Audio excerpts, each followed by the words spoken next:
À Marcory, 17 femmes ont été célébrées pour leur courage et leur détermination dans le secteur du transport. Un événement qui met en lumière leur rôle essentiel et qui encourage d'autres femmes à prendre le volant. Ça fait maintenant 3 ans que je suis dedans. J'ai choisi ce métier parce que je l'aime. Comme on dit, c'est le métier des hommes. Mais on se lève chaque 4 heures du matin pour braver tout ce qui est sur la route. Le 8 mars, journée internationale de la femme. C'est pour dire que la femme a une place dans la société. Je suis fière d'être conductrice. Je suis fière de conduire dans mon pays. Pour être une bonne conductrice d'engin, il faut être patiente.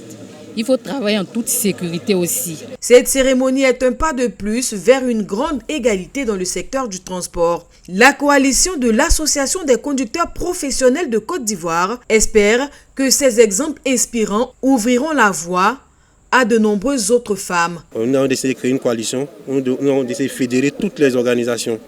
Donc, à cet effet, nous avons trouvé bon pour la première fois de célébrer les femmes conductrices. Nous fait savoir qu'il y a près de 8000 femmes dans notre métier.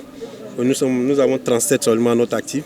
Notre rôle, c'est d'envoyer les autres à nous rejoindre et qu'ensemble, nous puissions travailler à de meilleures conditions de vie de travail. Nous célébrons la femme et pour nous, il était question par la coalition de récompenser nos braves femmes qui ont fait 0 accident au cours de l'année 2024-2025. Nous avons pu donner à 200 jeunes de notre fédération des permis de conduire. Au nombre des 200, nous avons eu 29 femmes qui ont les permis de conduire. Ça veut dire que nous tenons compte de la politique du genre. Cette organisation veut mettre en lumière le courage et la détermination de ces femmes, tout en sensibilisant le public à l'importance de la diversité dans le secteur du transport.